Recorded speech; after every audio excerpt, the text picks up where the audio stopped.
that will. Welcome to Perspective, a podcast for wedding creatives where we sit down often with a special guest and talk about our many years of experience in the wedding industry. On today's episode, we get into the mind of a marrying couple as we talk to wedding duo Ginny and the Tonic. Stefanie and Andrew were recommended to appear on the podcast by previous guest Claire, the humanist, who is marrying the two in 2 weeks. So what better time for them to elaborate on their experiences with their chosen wedding suppliers. They talked to us through their vision of their wedding day and why they didn't go the traditional route. The insight they give is going to be beneficial for anyone working in the wedding industry as they reflect on what experiences stood out to them and what business strategies they will implement into their own business. As always, this episode is sponsored by With Jack, but we'll get onto that a little bit later in the show. In the meantime, though, how you doing, guys? Hello. We're doing good. Feeling Doing excited. really good. Yeah. Loving life. Thank you for coming in. I know it's not easy. This early time on a Monday. That's right. It's Monday morning at 10 a.m. I haven't seen this I time still feel it's today early. for a long time. You know we're musicians, right? Yeah. So this is still the middle of the night for you. Yeah. I had to bring gin and tonic. I know it's Monday morning at 10 a.m. And in this podcast, there is a theme where I bring alcohol. I'm not an alcoholic. It's just Monday seems to be the time for a wedding supplier that's kind of like the day off, I Yep. suppose. Well, that's what I'm telling myself. So, would you prefer a black coffee or a coffee with milk? We don't often have milk. A plain water. Wow. Or a gin and tonic. Wow, I can't do a gin and tonic at 10 a.m. on Monday morning. I'm just going to set the tone and go for a gin You always do. tonic. Wow. Okay? So Satisfying crack on that can there. That's I know, good. right? Excellent. Right in the mic. Also, a gin and tonic with no ice and no garnish. Well, it's Monday morning. I mean, what do you That's a expect? sailor's gin and tonic. Yeah. So this, just for those listening, I'm going to take this a is- coffee, please. This is Jawbox small batched Belfast cut classic dry gin. I nicked it from my wife's collection this morning. I didn't tell her. So hopefully she doesn't listen to this. And I'm just being selfish and not being a good host and not giving anyone else drinks first. But I wanted to set the tone in case I could persuade with peer pressure. So what can I get you, Andrew? So I would love a gin and tonic, but it's not a day off for me. Oh no. It's not a day off. I have to go and help my brother buy a suit for my own wedding after this, which I have to drive to. So That is and then understandable. I have to accompany a choir tonight as well, which I definitely can't have gin before because it's so stressful. And why is it stressful? okay, so this choir thing that I do they're really good. They're amazing, actually. They're called the Glad Community Choir. They are based in the Glad Cafe in Shawlands. Oh yeah, okay. And it's a kind of mixed ability amateur community choir, but they're really, really great. And my friend Ben normally works with them. He's normally their piano player. He is going to China in a couple of weeks, so he couldn't commit to this term, so he got me in to do it. And he was like, it's great fun, you can just you show up. They're doing Paul Simon songs are that's the theme for their term between now and Christmas. They do a concert at the end. And he's like, you just kind of figure it out by year, it's all great. And then I show up in the first week and they're like, here's the sheet music. And I'm not really a sheet music kind of guy. I haven't really been a sheet music guy for a long time. So it's totally made me get back into having to read music on a stage in front of like 60 people that are like, how does it go? And I'm like, Lead us. Give us a minute. Let me read that. Let me I can write see some where things that down. stress comes from then. But it's really good fun. It's just it's gin before it. I'm not convinced. Yeah. Even a good 10 hours before it, I don't think it's a good idea. So bottom line, I'm gonna pass on the gin. That's But absolutely fine. I would love a black coffee with white milk in it, please. Thank goodness I got the white milk. I know. You rolled that cow in Blue just None of for that us. strawberry milk or anything. I know. And Okay. you're serving this in a glass, which I love. Why have I done that? There's 2 mugs right there. I've just got. Well, you know what? We're different here. All the cool I will cafes serving also glasses now. I will give you the milk because I'd never like to guess how much milk people That can be like. dangerous.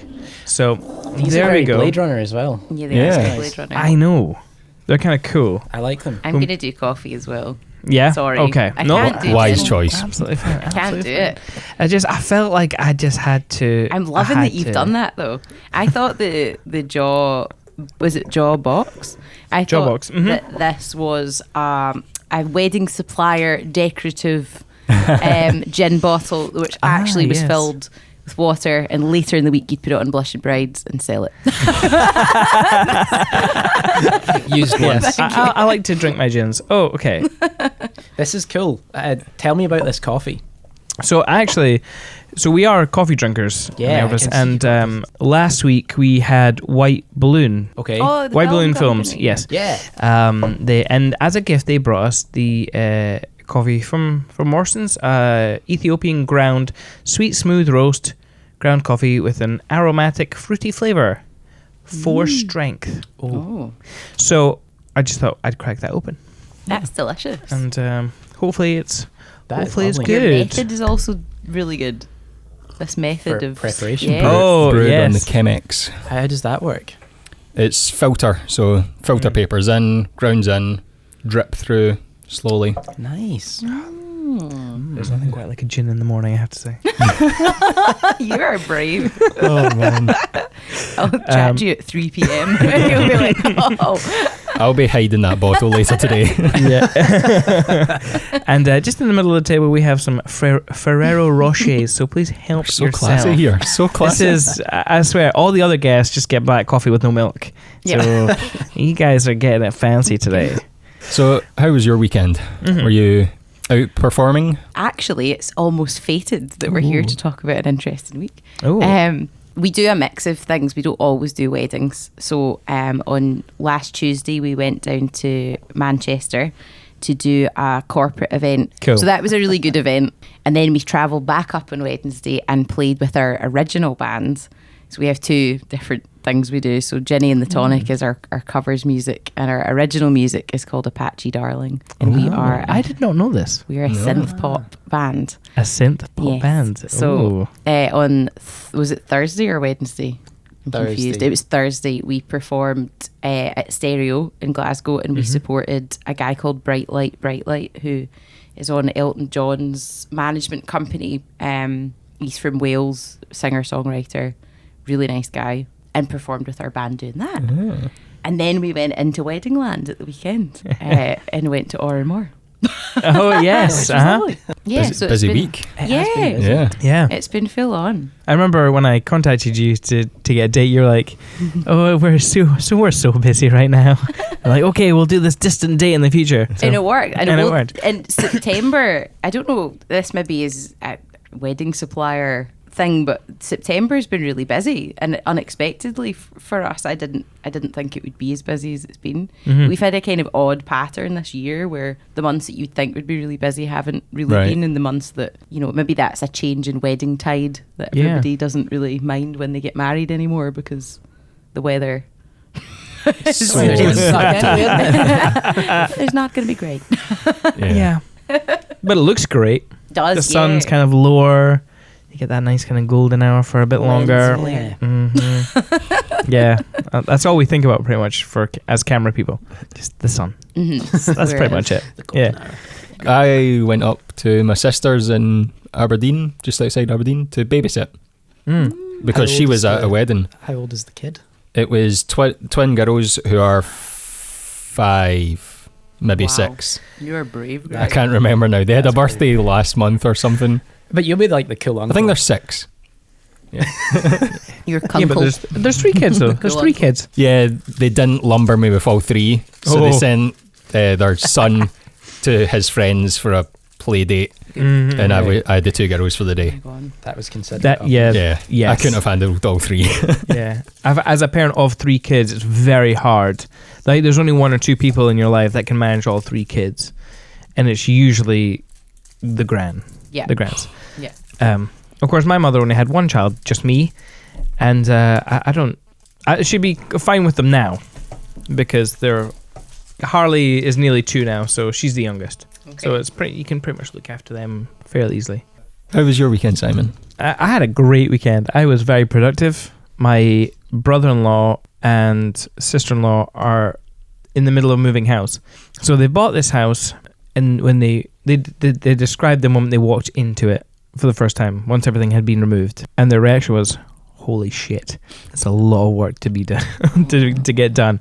So they've ripped out all the floors, like knocked down tons of shelves and stuff. So my task was, and I took a picture of myself because I'm wearing a mask.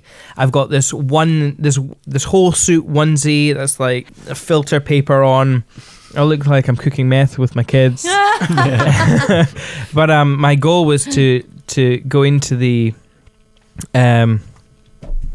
what's the room which is made out of glass? The and conservatory? That's the one. Oh my god. The greenhouse. The greenhouse. The conservatory, thank you. And it was to sand the kind of edge sill, like the wooden edge, because it had wax and it had the wrong type of finish. I was there just chipping away at all the lacquer off it and then sanding it down. That's a satisfying. That is satisfying. It is. It took a very long time though. Like when everyone's like painting rooms and rooms, I got this edge done, and that was it. Look at what I did. Look at this, guys. But you did it so well. I did. Well, everyone was like rubbing it. Oh, that's really good.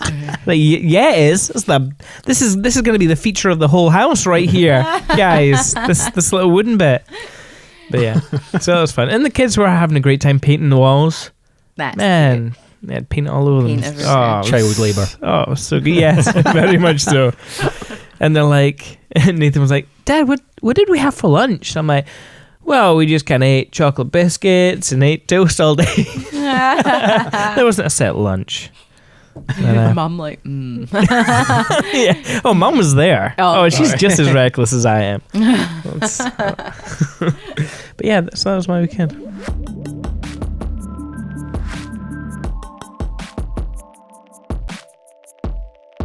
So the reason we got you guys in was because, well, one, our first guest was Claire the Humanist, and she, even though you were on our list of suppliers to contact, she recommended you.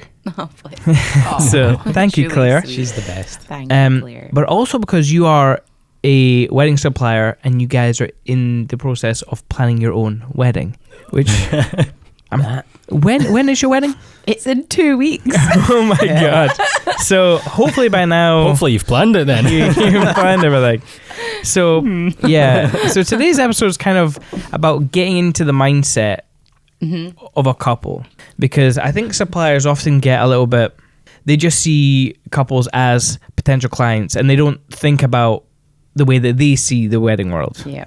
Which I know we do sometimes, but I am married, so I can sometimes remember being back then and not having a bloody clue what I'm doing. Yep. But we'll get onto that a little bit later. What is Ginny and the Tonics? Well, Do you wanna first go of all, is it not Ginny and the Tonic? Oh, yes. Yes. You've been saying I Tonic. always have Everybody been does saying this. Tonics. Yes. I'm so Everybody sorry. does this. I think it's So- because there's two of you, so I'm like Ginny and the Tonics. Yes. But that's But she is Ginny and I am the Tonic. Yes. That's the whole thing. There is a plural version that happens Yeah. because we do add drums On the rare occasion. on the rare occasion that it's called for. Oh, that's cool. Depending on what we do, it tends to be for more corporate events that we'll add drums. So you add more tonic rather than We gin. add more Yeah. tonic. We And actually just water it down, essentially. dial it in. yeah. So Charlotte is our drummer. She's the S. And cool. Charlotte is incidentally is also the bass player in Apache Darling. Yes. So very nice. she's the multi-talented one. Yeah. Yeah. Also ginger, so I'm outnumbered. It's great. It's like the one time that it's cool for me. So the name, Yes. is it a drinks pun or is it a music pun? No, it's a drinks pun. Yeah. So when we first started being a duo, we were working in bars and cocktail bars and piano bars. It's where Oh, okay. I think it's probably where most people who play piano and sing probably start. Yeah. In places around Glasgow and Edinburgh, we were trying to get gigs. And I mean, I remember I had cards made up that said Andrew and Stephanie. Yeah, because we just didn't. You know, We didn't think about it we as didn't- being a thing. We were just kind of like, this Uh-huh. is something that we do. Yeah. And our names are Andrew and Steffi. We might as well just like, okay, do you want to give us a gig? You know? Uh-huh. And nobody really was thinking like, especially in the bar thing. Like we used to do. I started playing in the Blue Dog. in about maybe 2010, something 9 or 10, I want to say. Pre-me. And before we were together, before I really knew you, I'd play in there with another singer, and again, it was just like the guy that booked us was just like, yeah, it's Andrew and his pal, and it wasn't like we didn't need a name. It wasn't a brand. Yeah, nobody was interested in who you were. Basically, they're just like, are you any good?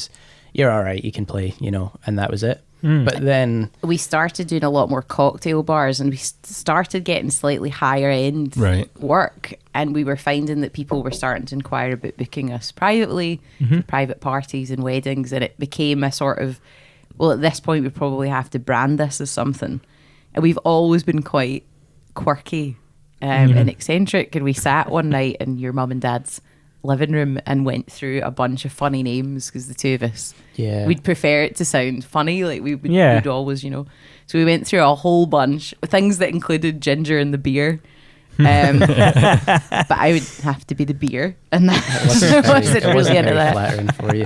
Dandelion and burdock. Yeah, dandelion and burdock. It sounded like a sort of 70s detective sort of thing. Simon and Garfunkel was taken, unfortunately, so we couldn't do that. And then it just, Ginny and the Tonic was born, and it was genuinely, it was a flippant joke. Yeah. That became something that I got the social media handles for, and then was like, oh.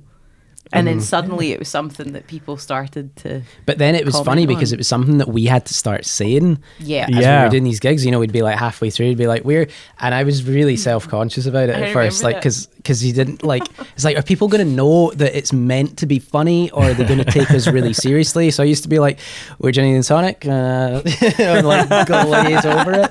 But now it's like, Ginny and the Tonic, people are like, that's the name is the thing. Yeah. That people remember. 100%. Yeah. And now we dress. I mean, we try and dress like we dress in green and gold, and we make it. I have noticed now, is it a full leather green jacket? Or oh, yeah. I love that thing. Yeah, just a little silk fabric one. We love all that stuff, though. And the two of us really love performing, and we like the sort of extrovert. We like the other bits to it that aren't just the music part. We like all the other bits, so that's important, I think. Makes it fun. Yeah. You were actually on our Instagram feed recently. I saw that. And I was like, oh yeah, that's right. I forgot they did I forget the McTagg's wedding. That was the New Year. Well, we did the was it? We've crossed paths a few times. We have, a good few times. And it's always nice. I always love a band at a reception. Yeah. But I always really like it when it's you guys, because you do have that sense of humor. You've got a really interesting, just the way you perform your songs is really cool. Yeah, we try that. That's also the main thing. We don't, like Andrew said earlier with the sheet music thing, the two of us are very like creative based with music, so I don't like singing something the way it's supposed to go. Yeah. The two of us have played in wedding bands separately to Ginny and the Tonic since we graduated from uni, and all of them, it's rare to find a wedding band where they take an interpretation of a song and they make it different. Yeah. And we wanted to do it. It's hard also to do that. It's rare to find a band that can do that, but more one that, to be honest, that are willing to do that. I think a lot of the time there's a lot of people that we know that are in like very busy, very popular bands, but their sole focus is make it sound exactly like the track. And I think that, which is admirable, because that's difficult. It's so difficult to do, but it's almost so difficult that why would you do that? Because people don't. I think most people aren't going to know the difference if you do a version of a song or if you do an exact carbon copy of a song. I also think people with live music want to hear something different. Yeah, because if it was exactly the same, then a DJ is more appropriate, it's seriously cheaper. Yeah.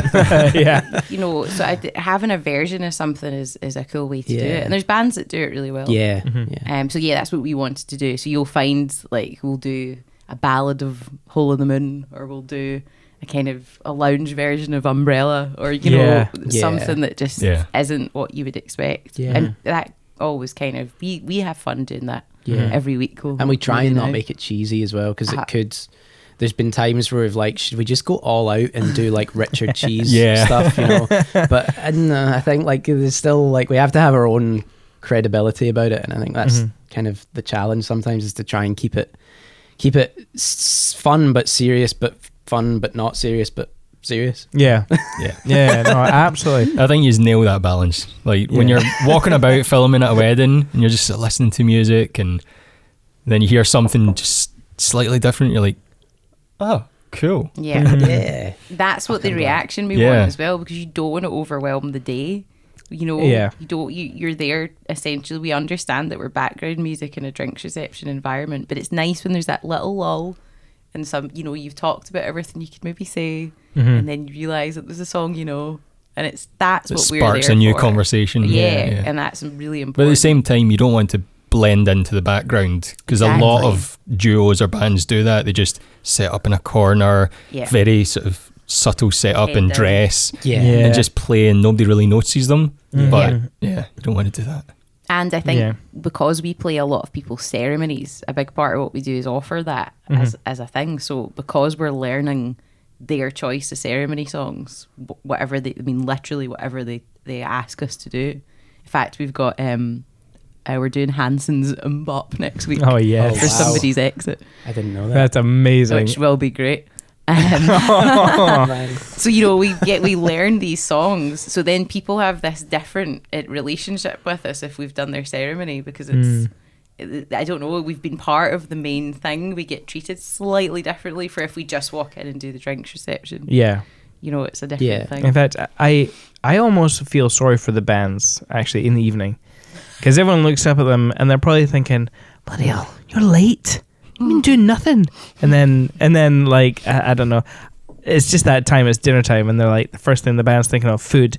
And it's like, come on guys, you've not even done anything yet. Yeah. And I can see all the guests not being like too happy if they're running late. Yeah. And then it's like, nighttime is tough. That's a hard entrance really to. Tough. Yeah, nighttime is difficult. Yeah. And so I do feel sorry. That's where we came from. Like, it's very tricky. It's also like, it's probably you get more of a response from a nighttime, because it's the moment where the actually music is the focal point. Yeah. Yep.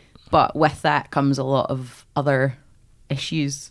You know, I always say to you, we see like the best part of the day. You see the best of everybody. Yeah. You guys are the same, you know, because, you know, Yeah. I guess for the most part, you're not there until the very end of the night, but you get to see I think you get to see the gradual degradation of people from just immaculate, you know, just out of their car, just looking just as good as they can look, to 9 o'clock. George and Amal, not so much. Yeah. In fact, if we're shooting preps, we often see, some might consider it the very worst. So I do the bridal party, right? Okay. And all the women start probably the worst any human could describe themselves. Like, they don't want to be seen in public the way they look. Obviously, you start with the bare foundations and you just like build up to absolute stunning. So I see people at the very lowest, sober, all up until their peak niceness, and they're like, wow, this is amazing. And then you're right, it's like a slow slope down, often after dinner, and then it's a very harsh. It's just like shovel back into the very worst the it could go be. around the heads. That's when they're off the cliff. It's a cliff with one of those, you know, like spring-loaded boxing gloves, and it hits 9 o'clock, and that thing's just like bang. Oh. And they just go. That boxing glove's full of tequila. But yeah, so you mentioned that you guys started off in cocktail bars and sort of progressed into events. How did the wedding stuff come about? Was it a natural flow? Well, I'll start. Okay, so yes and no. So we were already, as well as doing the cocktail bar stuff, we were in a bigger wedding band as well that we'd both been in right from when we got together, really, in 2010. And that was at that time that was very busy, right? And we started to do the cocktail bar stuff alongside it, because so being a musician that does this type of work, as well as doing, and I'd say almost all of us that do this are the same. Some people have got regular jobs and the rest have got other music work that they do. So a lot of the time that can be like teaching piano to kids, which is what I did for a long time on the side. And I still do a little bit, but only Only the ones I like, to be honest, because I can't be bothered with. Well, you got some really good students. You'd rather teach people. Exactly. I'd rather teach people that I'd rather be selective about that. Yeah. So we were doing that, and then the wedding band started to get less busy, and the cocktail bar stuff was still going. To be honest with you, it was mostly a financial thing, because playing in bars is fun, but it doesn't pay so well compared with doing private entertainment, whether it's weddings or parties or events, corporate stuff. You know, it's a big difference. Yeah. And we kind of made a conscious decision to, well, you want to go, because it was kind of around the time that we stopped playing in a hotel that we really made the push. Yeah, we had like a residency for 4 years in a hotel, and it was great, but that thing happens where you get really comfortable doing the same thing every week, that you plateau, because not musically, but in life, you just become a little bit, we need to do something else now. And we bought our first flat, and then at the turn of the year, we basically stopped working at the hotel, and it acted as a sort of, right, I have to do something now with Ginny and the Tonic. And I used to work at Apple. Were you a genius? No. But thank you for fairly smart. I was a specialist. Do you still like Apple? Because if you don't, then this office is not good for you. No, I do. I like really like surrounded. Apple, and actually, genuinely, like, I loved working for the company. Like, it was great. I had a really good time there, because I got to do singing there as well. I actually, what is a side note, massive sidestep, but I won a singing competition within Apple. All right. That was like an American Idol for all of the Apple employees around the world. Wow. I got flown to San Francisco and got to like sing in AT&T Park, the baseball stadium, with all these high Apple people, and then won the competition and sung at one of the cool Apple conferences that they televise the next day. That is very cool. And won lots of Apple stuff. So Apple's been good to Apple's you. been good. Yeah. But because of that, I learned a lot of things along the way, because I had so many friends that worked there, and they were all creatives, photographers, videographers, graphic designers, web design people. So I kind of like bunched together all the knowledge that I knew, and I basically built a website, and we got a video. We took photographs. The photographs on our website we've taken ourselves. We did it all manually and just put it online and rebranded a thing. And I started just from what I knew from working in the wedding band and doing the things that I thought, well, I could maybe take this and do it maybe better, and maybe tailor it in a different way. Yeah. And it just sort of worked. But before that came a few months of feeling rubbish, the two of us. Yeah. Because we'd stopped working in that hotel. I didn't have any work. I felt bad. Like, I was in a bad place. Yeah, I think we both were. Even like creatively, like the Apache Darling kind of ground to a halt. And this is only 2 years ago. This wasn't a long time ago. This was like the start of 2016, and I think the two of us were just like, this sucks. Like, what are we actually going to do now? Like, not just for money, but just for ourselves. Like, what's going to be, where do you take it from nothing? Yeah. And, at that time we did have a few wedding bookings already in, but it was kind of before the proper push to make this thing what it is starting to become now. Yeah. I love that backstory, actually. I love the fact that there's like almost like a hard reset for you guys. Yeah. There's like a period and you're like, Apple reference. We held the two side buttons down. sorry. I just love the fact that there was like a that moment where you're like, shit, you've obviously made the clear decision to go for it. And sometimes you have to feel rubbish. Yeah.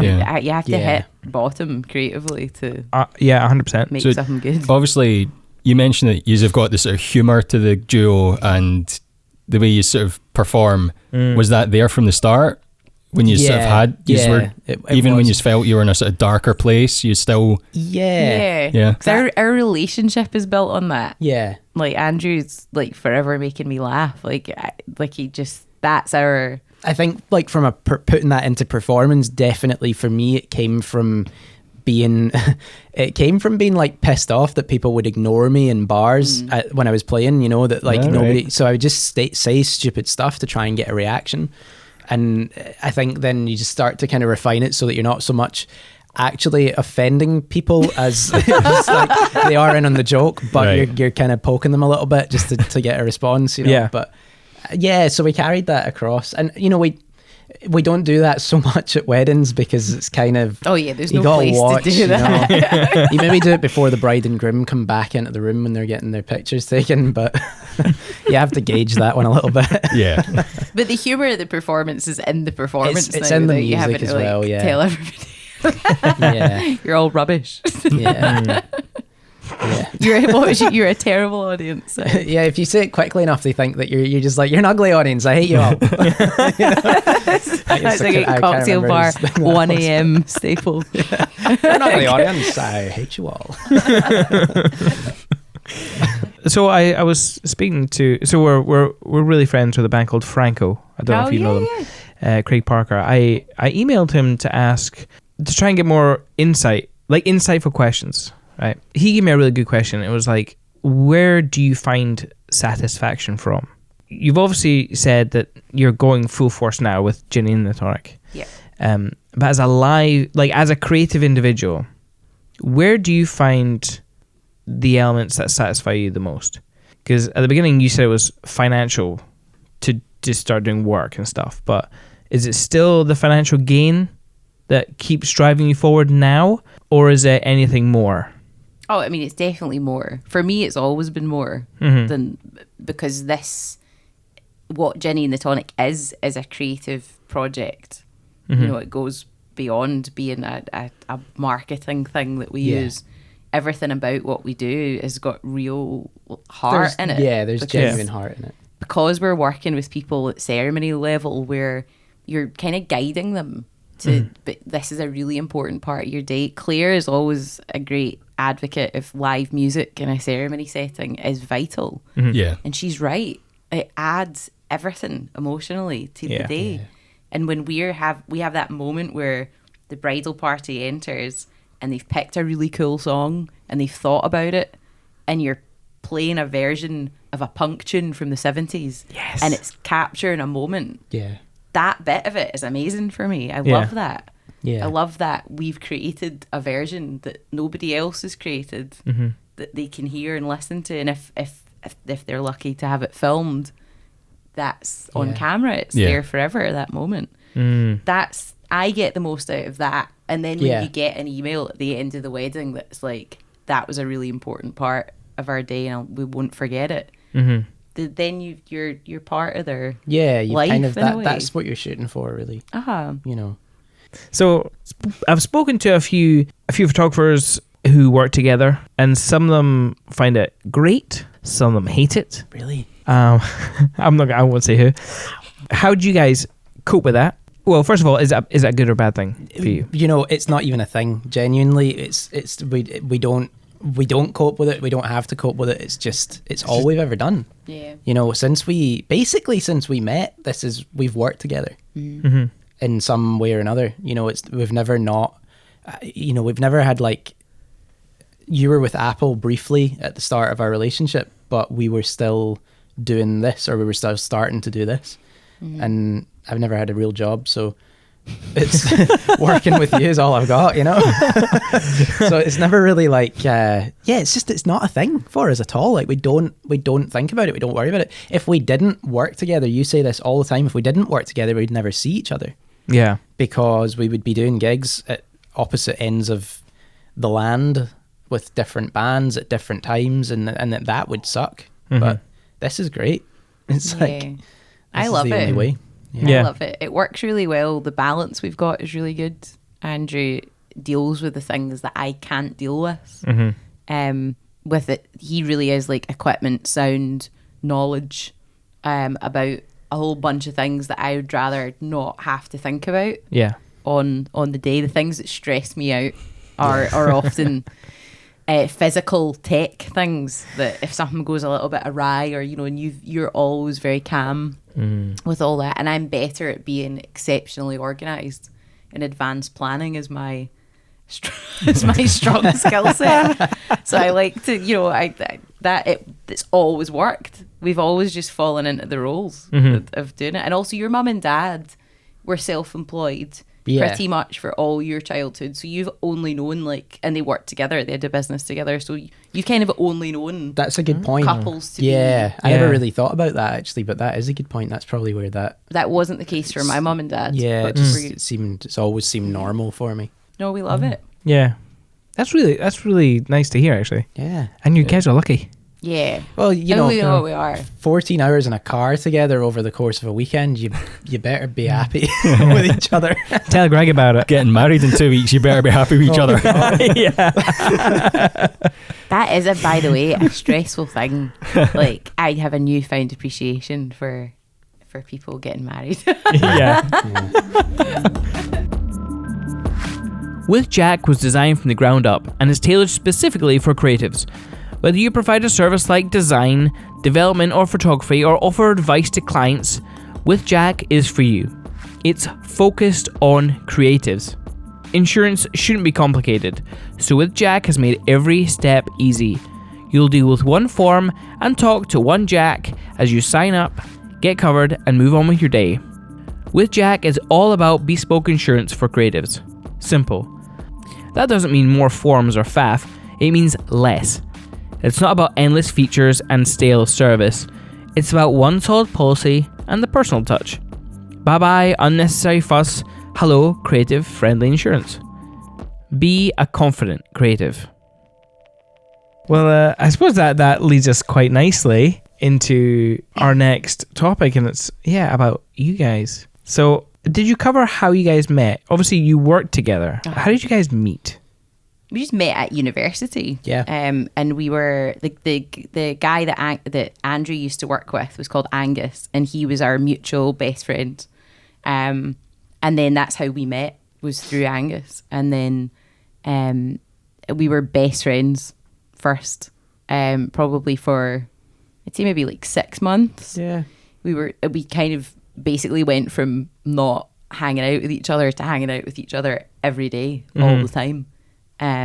We just got each other, and then that kind of became a relationship after the 6 months, which I think is like the best way for that to happen, because we were best pals first, and you're still my best pal.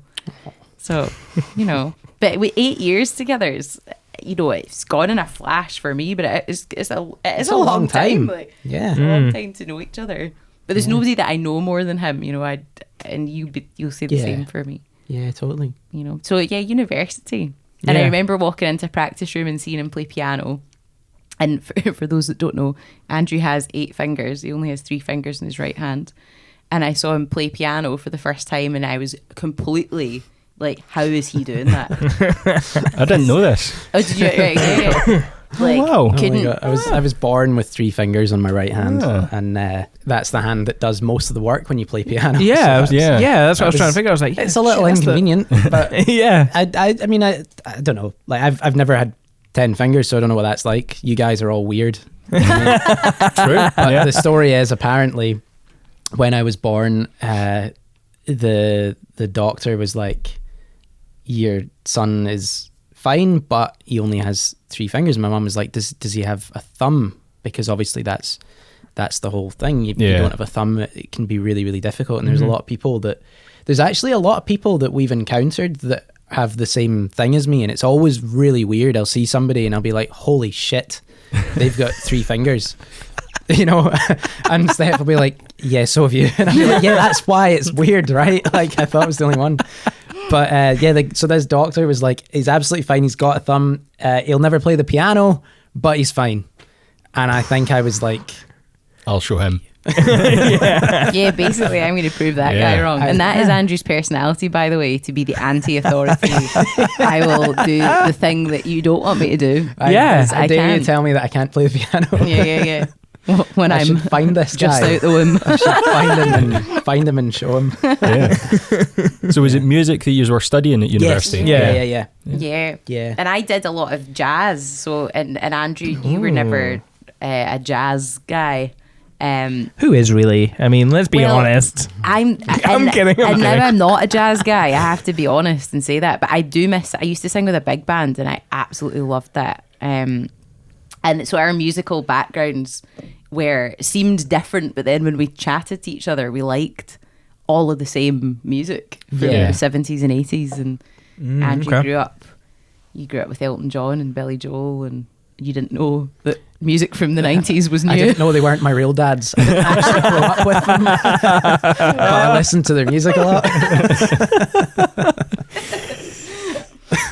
Andrew genuinely thought that like new music was old. This is a thing, right? So in the when I was at school, when I was at primary school in the 90s, I would hear songs and think that I thought all music was old. I didn't know that there was new music, right? So I remember hearing like REM, the Sidewinder, Sleeps at Night, and thinking, oh, this old song, this is great. And it would be like, it just come out, you know? But I was already like, and I think it comes from because when my dad used to have this amazing, now that's what I call the 80s, double cassette, right? Ooh, those were amazing back then. Yeah. And it was the best songs, right? And that we used to listen to that all the time. So I thought music stopped at the 80s. I was like, oh, that's it. That's what we called the 80s, but we don't have anything now, so that's it. So it wasn't until like, I must have been about 10, 11 maybe, before I realised that like... Blur were now. Yeah. Britpop's happening? Right. That's like some weird movie where a child's been deprived, like held away in a cupboard. It's an Adam Sandler movie waiting to happen. Yeah. Is that what gave you the drive to do music? You're like, you know what, this old stuff, I'm going to be the only one doing this. I'm going to bring it back to the world. Yes. Why is nobody making music anymore? I'm going to get on that. I'm so rich. So how has wedding planning from the inside, being a wedding supplier, how has wedding planning been on a whole? So I think it's been really good because we knew exactly what we wanted from the offset. Right. Or the outset. And I was a lot more, well, first of all, we didn't want a big wedding. That was thing one. Yeah. That comes from, although we are extrovert performers, in real life are probably quite introvert people. And I don't actually like attention to be on me when I'm not doing something to do with work. Particularly around family, I think. Yeah, I'm a little bit, we get quite nervy. Yeah. And also, based on the job we do, we knew that we'd want it to be full of musicians and full of people we knew, so we couldn't have it on a weekend. Yes. Couldn't do that. So we had to kind of plan a little bit of a different structure. So we ended up going for a wedding that's only got 40 people and it's on a Thursday. So plan A was not like anybody else's wedding that we've done recently. Yeah. But having seen big weddings, I do think that people place a lot of pressure on themselves. If there are 300 people or 250 in a room, it's a lot. Yeah. It's a lot to handle. And I've also sung for my friend's wedding where, you know, they've come up to me before the first dance and been like, never do this. And it's not because they didn't want to get married, obviously. Yeah. Of course they did. But it's the circumstance that has since happened. It gets to 8 o'clock and another 80 people have shown up and they're like, wow, and like, what have we done? It's overwhelming. Yeah. So the two of us didn't want to be overwhelmed. Yeah. I think in a different world we maybe would have gone away to do it or eloped. But I don't have any brothers or sisters, so it's really important that my mum and dad are able to be there. We've got, it's just basically close family and music pals. Yeah. All the suppliers that we're using are people we either know or people that are our pals. Yeah. And the two of us are massively into food. So the key element of the wedding for us was having a nice meal. Yeah. It's the bit that also as a supplier, when you get to eat a few meals around you get to know the block, you get true. to know what isn't. There's some meals you get where I'm like, is this their wedding have meal? they paid for this? But you can tell like it's very relaxed, and I've purposely we've tried to make the planning for this very relaxed, which I think our parents haven't quite understood, because I think particularly like my parents, only child, I think they expect a kind of a massive hoo-ha about this is my wedding day. And for me, it's like it's really important to me, but the message is important. It's very much like Christmas. It's kind of like sometimes you can get taken away by all the other stuff, the presents, but actually and stuff. Like having food with your family is probably like what it's all about. Part, as long as I get potatoes, I'm good. Yes. It's all about those roasties. Sorry. Okay. Is anybody vegan here? No. So we can talk about goose fat. It's fine. You actually just swooned. I did. You're right, I did. I'm sorry. I'm sorry. I got carried away. Eyes rolled back. It's so close. It is. I love it. I absolutely love it. And our wedding is loosely, subtly Disney themed.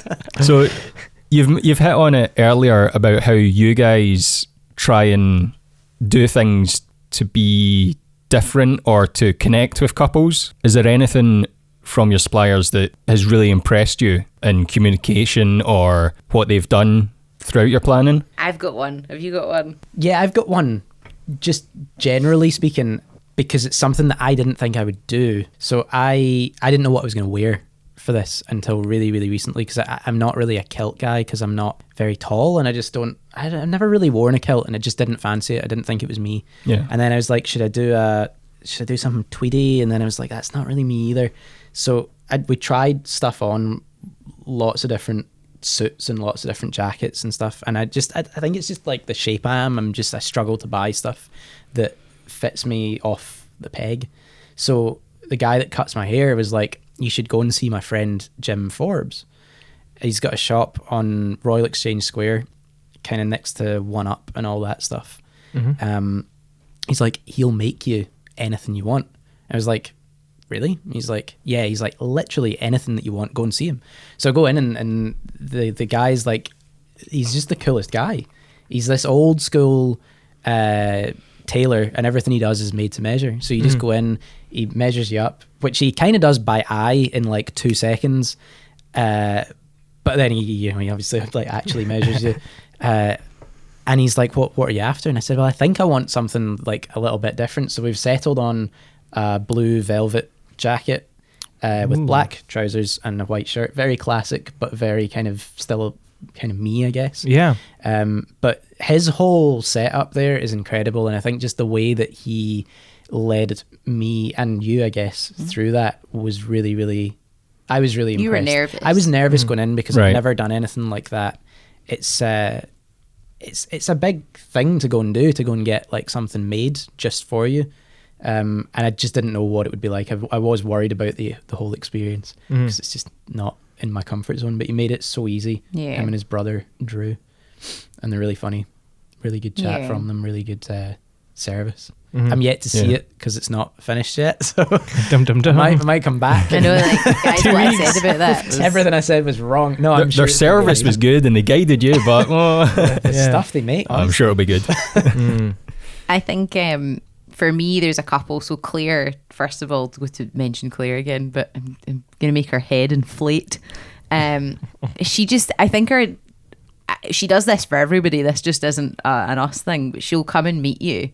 Over the time that we've booked her, we've met her twice outside of doing weddings with her to chat about stuff. She met us, first of all, in a coffee shop just to kind of do a kind of hello and get to know us a wee bit. And then came to our house last month and went through a bunch of different questions and set us homework to do, she calls it, to prep for your ceremony. And just her whole way is relaxed us about the most important part of the day. And I think even though we play loads of ceremonies, we don't have to actually do the bit that counts, I guess, as the sort of the vows, and we're writing our own vows, and just the things about it that have been a bit daunting. She's been brilliant at just making it seem like it's nothing, and it's you're just being yourself. And also Wendy, for me, because we had a little bit of a dress disaster which, I mean, I think for Wendy wasn't a disaster, but for me, I built it up in my head without giving anything away. She made a massive part of the outfit in the wrong fabric. Right. But it wasn't her fault. She'd ordered the right fabric and they'd sent her the wrong one. So she noticed it only after she'd made it. And she was honest with me because I wouldn't have noticed. Because it's so slight. And I said to her, listen, don't worry about it. She's like, no, I'm going to remake it the other in the right fabric, which she did. And then I went to try on the new and I preferred the wrong one and had a real freak out moment where I was like, Wendy, like, kind of prefer the one that was wrong. Have you still got that one? No, it's completely undone because I used all the stuff for the new. No. It's like, gosh. So I had to do this like long email where I was like, I'll pay for you to fix it. I know how much work is involved. And she was honestly the calmest, loveliest person. She was just like, I'm just going to redo it for you. Yeah. She's like, what she did was make me 2 versions.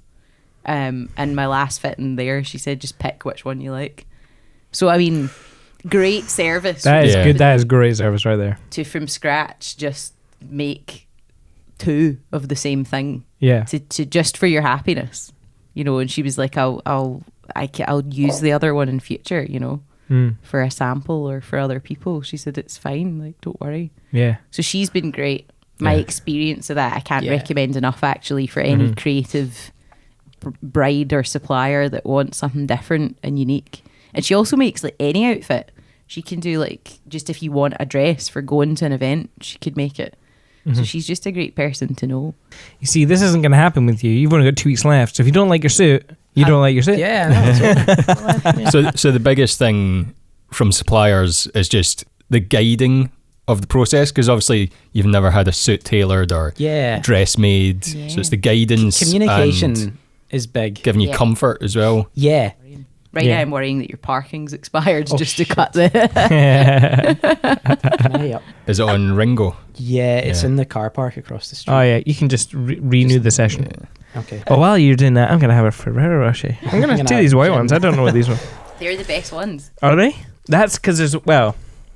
Are these good as well? I don't know. I've never had that one, but I will say as a coconut fan. Sorry. The white ones. Would you care for one? I'm going to have one. You should. Not? I mean, I should be on the diet. I mean, if you're going to get a parking fine... I'm okay just now. You might as well. You can have one after you're done. Anyway, beyond into the next question. The last question, I think. So obviously... You talked about how all these suppliers have, their unique aspects to them that have really stood out to you. Are you going to be implementing any of these sorts of things into your own business? I was talking about this the other day with Ginny. I always want it to get bigger. Like I've got like a strong vision for how I want it to go in the next few years. And there's always new things we're trying to do.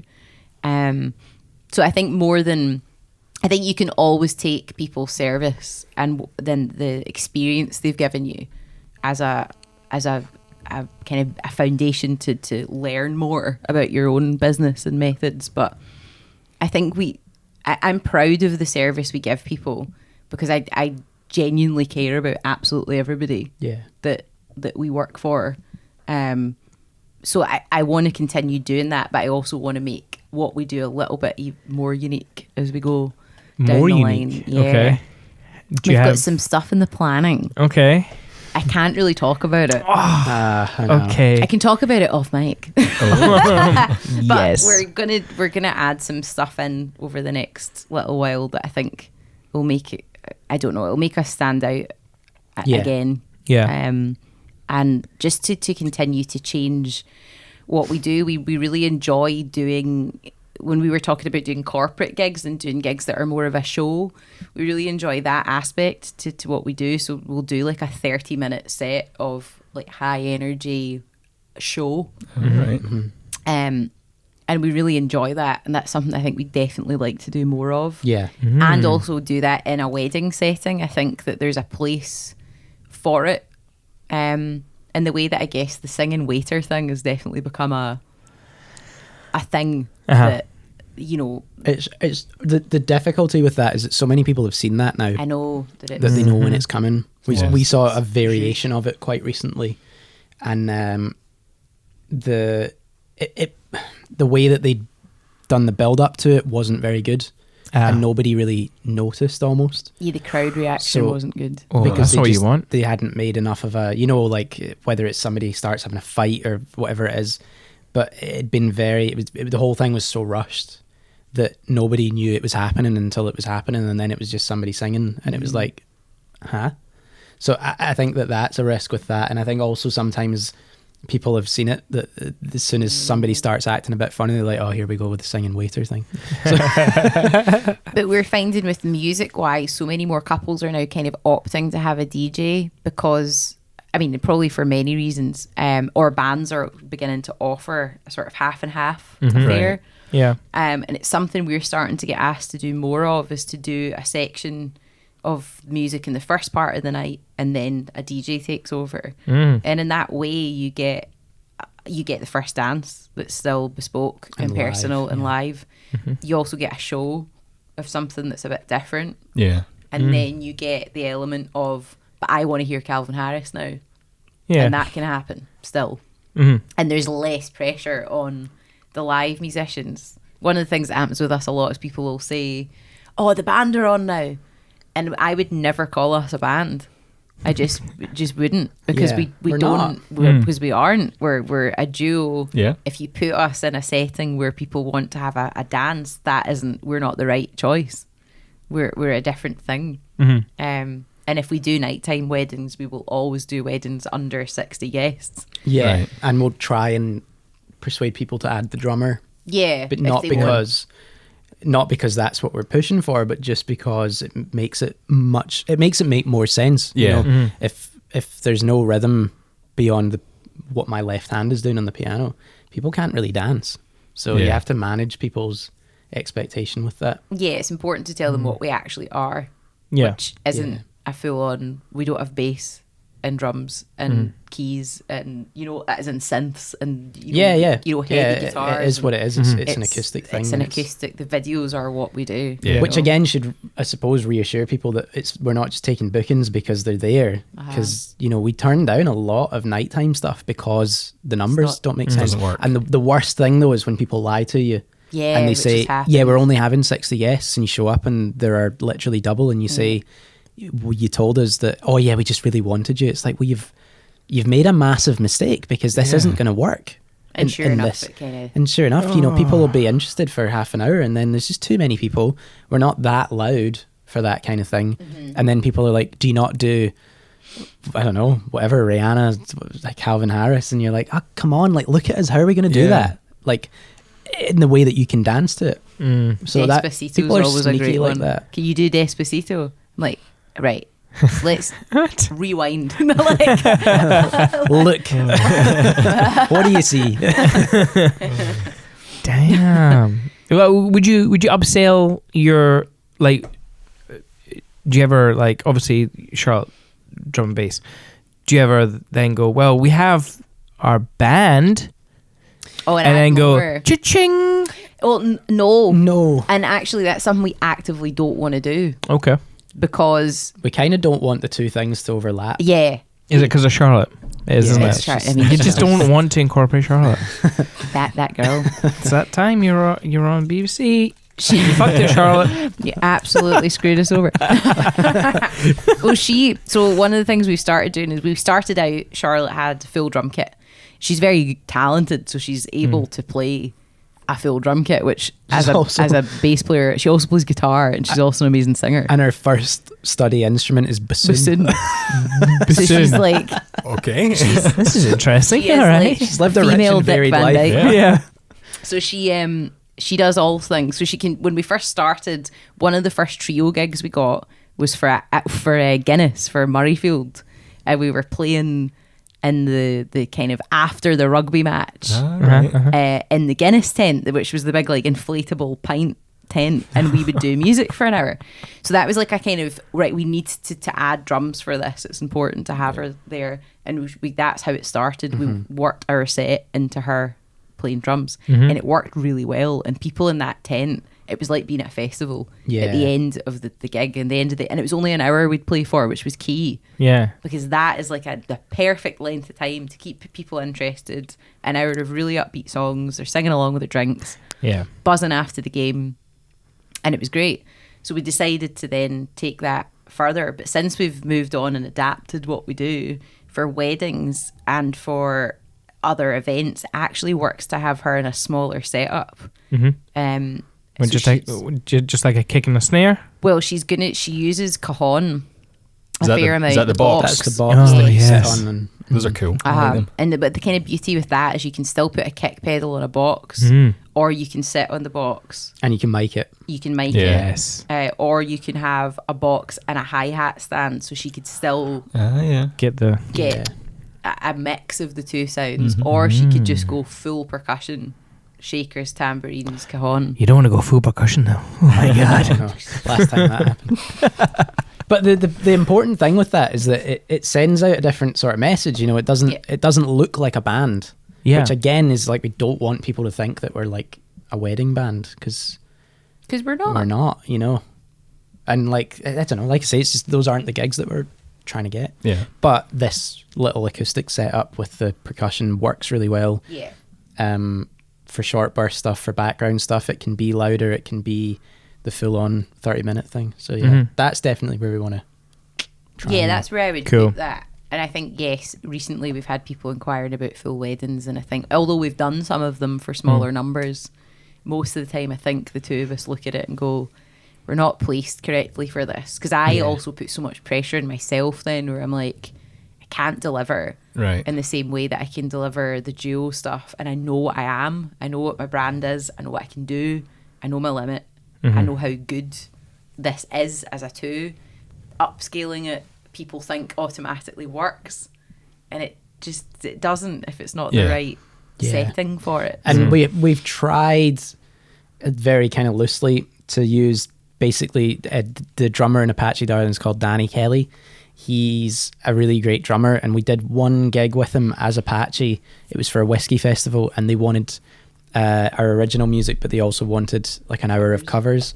And we were kind of like, it's not really what this band is. We don't really do covers, but they were kind of like, oh, come on, we really want you to do it. It was a good gig. So we did it. But Danny was just like, I never want to do a covers gig again. He just hated it. It's not why he wants to play the drums, which I totally get, because, you know, we're songwriters as well, and, you know, we're creative beyond doing creative versions of songs. We're, you know, we do original stuff, and that's kind of where all of our sort of energy wants to go, you know, and that's why we do Ginny the way that we do it. Yeah. But Danny was just like, fuck this. So we never asked them again, and then we never used the 4-piece again. And I think that's good that you know sort of what yous are and what type of jobs you want to do, because that goes back to, that'll give the clients that you're appealing to the confidence in you guys. Definitely. Yeah. I think we would never try and sell somebody something we couldn't deliver. Yeah. And we've been asked to do some weird and wonderful things and have been able to deliver them. You know, we've been asked to do specifically themed nights where it's like, we're doing a Bond themed thing and we need you to sing James Bond songs for an hour, and we've been able to do it because That's awesome. we know we can sit, we've got a piano in our kitchen, and we know that we can sit in the kitchen and learn a bunch of these songs. And the same, we've had it with Disney as well. Disney themed events where it's been like, okay, well, here's 10 Disney songs that we need to pull together, and we've been able to do it. So, but likewise, you know, can you play for 3 hours of Gatsby music, jazz piano, and can you wear a flapper dress and sing? And no, because that's not what we are. Or can you sing the music of you know, Downton Abbey? You know, that kind of era of, you know. Oh, got you. Okay. We can't do that. What even is that? You know, because I think people think when they find a name and a thing that almost looks right, that they'll try and be like, but could you make it this? We had somebody that was like, the day before was like, my wedding, I think it might have been Gatsby. My wedding is Gatsby themed. Can you not wear black jeans?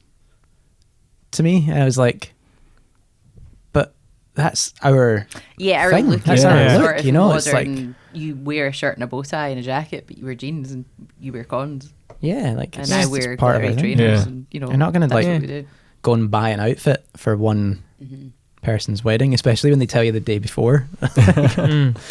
Fun fact: did you know there is another band called Ginny and the Tonic? Yes, and we're which is a fairly recent thing. Oh, really? And it's popped up, because it did not exist before we were Ginny and the Tonic. Okay, and I say that, but because it reminded me, they've kind of gone for a kind of Gatsby font. Yeah, I'm looking them up right now. So, they're from Dalton. Yeah, in Georgia. I thought they were. Dalton was in England. I thought they were English. Yeah, no. so did I. Oh no, they're way into the States. I gotta be honest, and I'm not being mean, but I remember not feeling threatened by them. I think the girl's name is Ginny, legitimately, which I feel like a so charlatan. we're the frauds. We're the frauds. Yeah, I can't find them Ginny. on Facebook, so that's good. Yeah. They are there. No, I have considered an email, an MU based email, but we had this. They don't have much of a website or much of a presence, it seems. Okay. Thanks for checking them out for us. I think as long as they're in a complete different country, we'll let them. There shouldn't be much confusion. But you don't want to lose emails to someone that's like if someone emails and they reply and say, "Oh no, we can't do Glasgow." You don't want that to affect your business. Well, I'm actually wondering if they're now Ginny and the Tonics. I think they with are. An I S. think they are. See, I should have picked that up on my research, but I obviously just got confused. Yeah. Silly but sausage. we've maybe made that confusing with the whole dual band thing. But nobody gets it right. Like so many people, like somebody will, if there's like an MC or even sometimes the humanists, they'll be like, and with music from Ginny the Tonics. Or like Ginny and Tonic. You're like, it's in front of you. And Gin and Tonic. It's so easy to read. People will say Gin and Tonic as well. Like it's rare they get it right. Like, yeah. It's alarming. Saying Gin and Tonic kind of kills the name a wee bit. Yeah, it does. Ginny and the Tonic. I remember we did one of the wedding shows. It was the SEC one, and a bride to be came up to me and looked at the sign, looked at me again, and was like, "What is this?" There's a keyboard. There's a keyboard and a video running. It's a bar. We're daytime music for your wedding. She looked at me and she went, "I thought you were a brand of gin." It's like, no. What? It's not a very well named brand of gin. I know. We'll call it Ginny and the Tonic. That's just so confusing. If it was a drink. Yeah. Does it have tonic in it? Is it like in a can? Yeah. A canned beverage. That's us. I'm sorry, I thought you were a canned beverage. Turkey.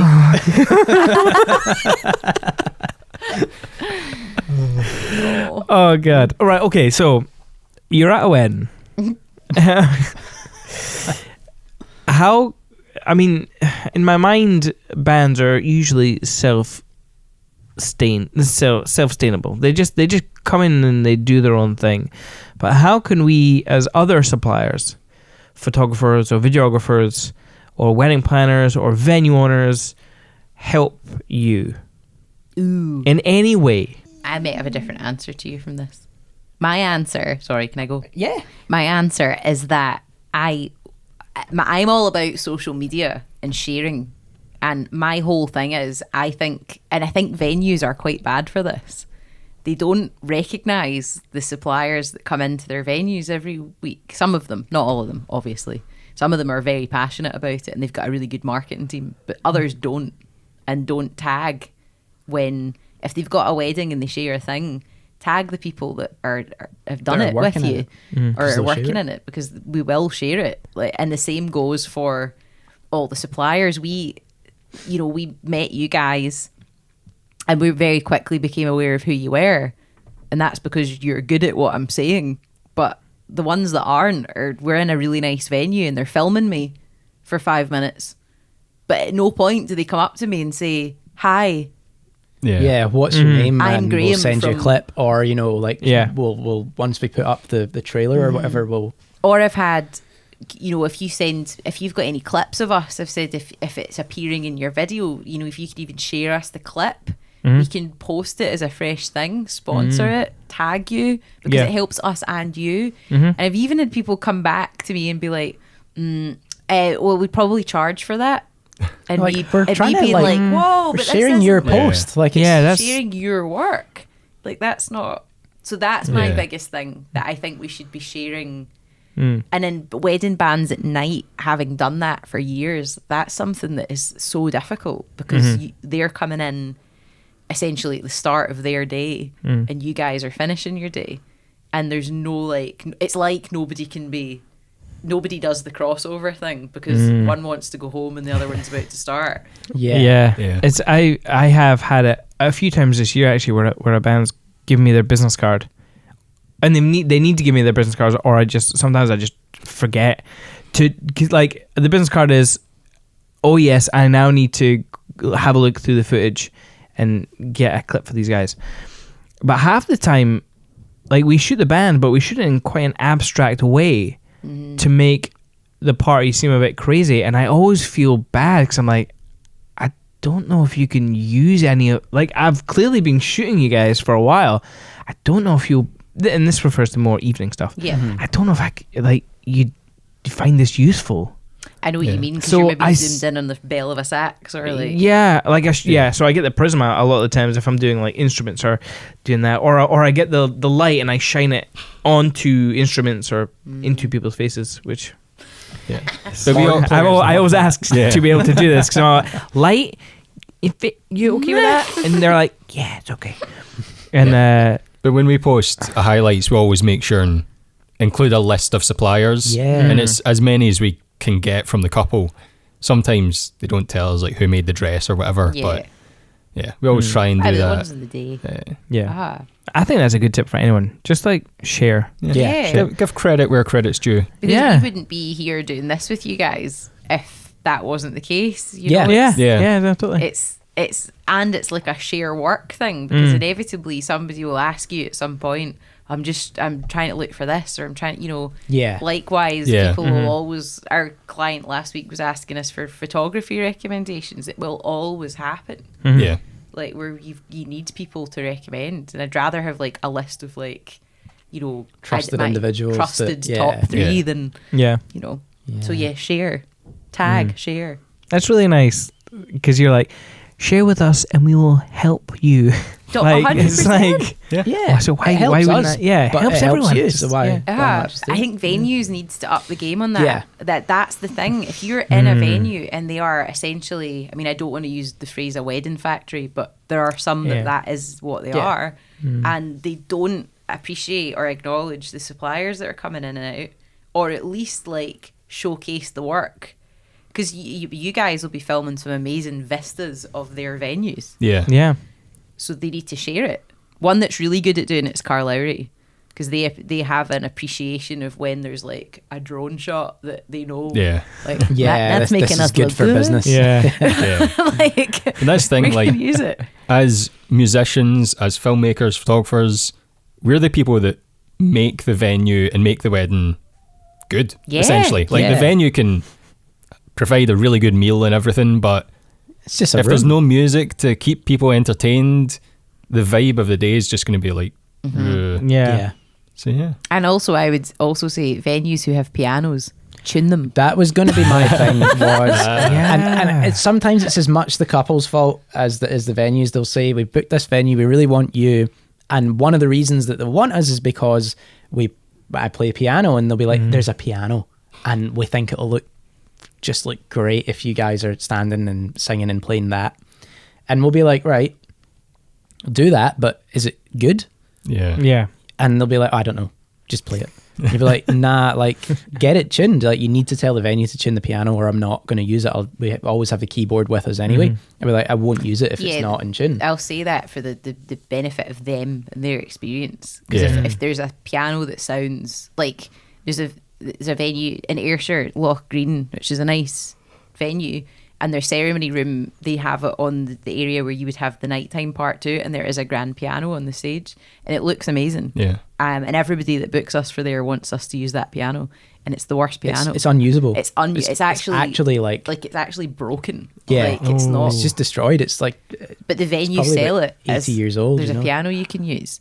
and they haven't fixed it. So what we have to do, and we're not the only piano players that do this, we have to set up our keyboard on top of the lid of the piano, turn it so that they can't see it. Yeah. And they think, And they're they like, think that it's the piano piano. sounds great. Wow. Because only you it's knew. It's got this kind of synthy aesthetic. The reverb on it's just beautiful. and this is a venue, like they need to sort that out, because they're not a decoration. Some of the people want to use them, like they need to look at, and they're expensive obviously to like maintain and keep, but it's worth it if that's like a main feature of your if you're gonna have us your playing venue. it for 3 hours, like make it sound nice, because it's easy to do that, but that's a pain. come on venues. Yeah. And do you have any That's my big one, really. Yeah, that and junior pianos? that, and don't put us in a corner where there's no power, like, because that's silly, you know. Or don't put us somewhere that isn't the smartest choice for the experience of the people. Yeah, I think because with daytime music, I think it's kind of a new thing ish, where it's not really, people don't often think about it maybe as much. Yeah. So when they do think about it, the venue's kind of like, oh god, there's music here again. Right, where am I going to put you? yeah, we'll just put them in. I'll just put you here. I think it was the last time that we shot with you. It was it Carlisle? It was Carlisle, I think. Yeah. Andrew and Sarah. Yeah. Sarah, that's Andrew's right. got sort of That's longish. right. Yeah. He Yes. had a great velvet jacket. Yes. Yes. And you had your green. I'm pretty sure you had your green I had one my as green well. jacket I was like, on. that's Ah. a killer jacket. But you were stuck behind a big piano, were you not? And Yeah. it was that a good one? No, Is it that was, not it a was good a one? piece of shit. It was so out of tune. Ah, It right. was so out of tune. So they had, so there's obviously that problem, but they also had, it was a lovely day. So that was kind of like an awkward space to put you, I thought. That is another thing, yeah. And Whether It's out of our control, that in a way. I know. They set and us up there. I mean, where else could they set I you know. up? That's the thing. Well, It's like, if we had our stuff and we weren't using the piano, we would have set up outside. oh, you would have done? Oh, that would which be we great. do. And we do that. Like, Yeah. I would say, and that day I remember looking at you and saying, nobody's going to be in here. nobody's coming in here, Yeah. and they're going to think it's a waste of time. At one point, actually, I noticed Sarah telling people to come inside and Yes. Yeah. enjoy the inside and listen to you guys. Yeah. And they did. Everybody came in, but then I think slowly I know. the sun drew them out. They were like, I don't blame them. we wanted to take Yeah, most of I the know, sun. it's just- But then Also, we tried to open the windows. I remember that, and they wouldn't open. Oh yeah, it was Oh, really warm. yeah. It's a shame because that is a great venue and the staff there are really good. Yeah. And to be honest with you, the piano's fine. It just needs tuned. Like they Yeah. just need to do It looks that great. consistently. Yeah. Lovely, Yeah. shiny and black. It looks great. Um, With the golden inside. Inside, Oh, yeah. man. I think that was Cool. That was all the questions that we had, apart from the closing. And then I have this question here because I'm always intrigued. So you can answer this separately and as a duo. Okay. Okay. What is your favorite track? No, I've got here. What is your favorite track to play? So I guess that's as a duo. But what's your favorite track ever? So this came up recently. Claire the Humanist. Was it Claire? No. Bloody it was. Claire again. On her list of questions Her that she asked homework. you about. Yes, on your homework. On your homework. One of the questions is, what is your... Was it her? No, Who was it? I don't know. But Somebody go for it. really recently, this came up on their thing. It was Tub of Jelly. Ah, yeah. What's your favourite song in the That Getting makes to Know sense. You thing? Yeah. What's your favourite song? And I'm like, I can't do it. I just can't do it. Yeah. I really can't do it. Like there's too many. I'd feel like I was leaving something out. Mm-hmm. And I don't know, like, also, I don't know, we just think about it too deeply because it's what we do. Mm-hmm. It's like, what's your favourite movie? I mean, maybe you guys probably have like an immediate, but maybe not, I don't know. Yeah. Back to the Futures. Back to the Futures? Back to the Future. I put the S on everything. Oh, God. But I can't do it like that. I just can't, Yeah. I can't instantly. Like I would say, like today there was, The Who was on the radio this morning and it was the one that was in CSI Miami because it's the one, the thing of where the guy says the cheesy line, he puts the shades on and then you just hear Roger Daltrey going like, yeah, in the background. And it's like a supercut of all of those. It's really, really funny. Yeah. Anyway, so that made me think of Baba O'Reilly because that's the other really good Who song. I put that on and like when the piano chords came in that, I'm like almost in tears just because it's so good just the way that track starts and comes in. So that's a favourite track of mine, but it's not my favourite song. Yeah. You know? I feel it is a tough question. It's so impossible. It is. And I feel that so it's one wanky that I can't just be like, I could only answer it in like my favourite at this moment. I couldn't answer my all-time favourite.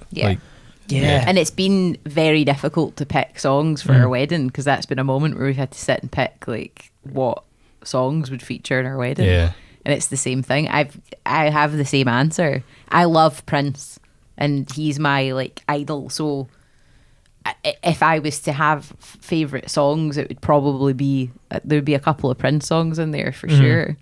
And you would have a couple of Elton John songs in there, and probably a couple of Billy Joel songs, and so would I. And it just, there's songs that just remind you of bits of your life, whether it was when you were learning music or whether you were just on holiday somewhere. You know, there's that's the same for all of us. So I can give you my favourite playlist. I'd say there's songs that we 150 tracks. There's songs we really like to play. So I think like for Ginny, a song we don't get to play all the time but we really like to play is New York State of Mind, because it's a really great piano song. And it's a great singer's and it's song. a great singer's standard to sing. So it's always a good, we like the ones that are showy offy for the two of us. So that's definitely one. I also recently really like singing. We do a ballad version of Every Little Thing She Does Is Magic, which a few people have used for their aisle walks. Oh, how does that song go again? Every little thing she does is magic. Oh yeah, that one. But we do like a really slow romantic version of it. It's actually on one of our promo videos. Cut to the song. You know I'm going the to now. mind of an editor. She does is magic. Everything she do just turns me on. Even though my love before was tragic, now I know my love for her goes. So we really like doing that one. And then just anything where there's a version taken that it becomes something entirely different. I like the way that we do Ain't Nobody. Chaka Khan. Ain't nobody. But we just instantly started dancing there when you I've got a head bob in. Most groovy thing. Like we just we do our own thing with that. I like it. I like the harmonies that we do in that. And it really kind of grows and grows, and by the end it's like proper like going for it. It's fun. We also had to do a selection of Paul Simon songs to announce his farewell tour in Glasgow Central. You know, they have a piano in there.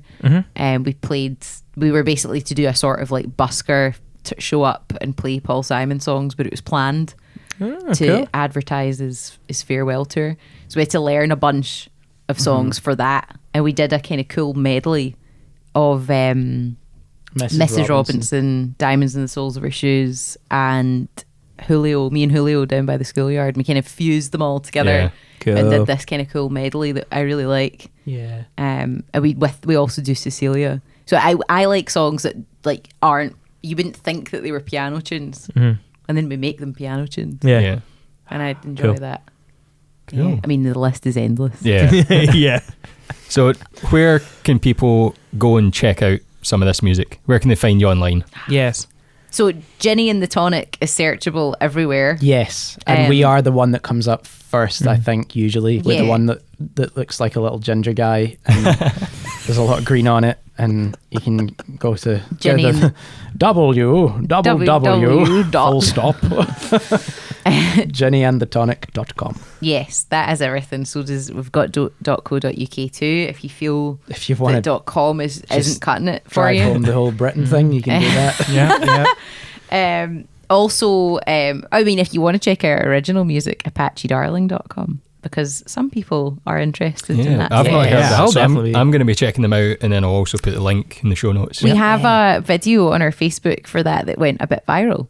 Really? Because we filmed our first music video in one shot. It was a one-take video. Very cool. It's filmed in the Elton John "This Train Don't Stop" style, where I mimed at double speeds and then we halved the time. Was that hard to do? Yes. Yeah. Impossible. I've asked a few people in my time to do that. Yeah. And they've not liked it. It's like giving them homework, and then they're like, it's difficult. It's but hard. You did a great job of it. But I had fun. We didn't make it easy for ourselves, so we wanted to do. We were set on the one take thing because we're like, we want people to know that there are no secret cuts in this. Like, we really did it, and we filmed it in Charlotte again. Jesus, Charlotte's house. our mum and dad's house. And it's like a bungalow, so we were able to do lots of cool stuff. We'd like go out one door and come in another and change outfits and all that. And like, cool. But we had to do it in like 90 seconds because the track's short and we were doing it at double speed.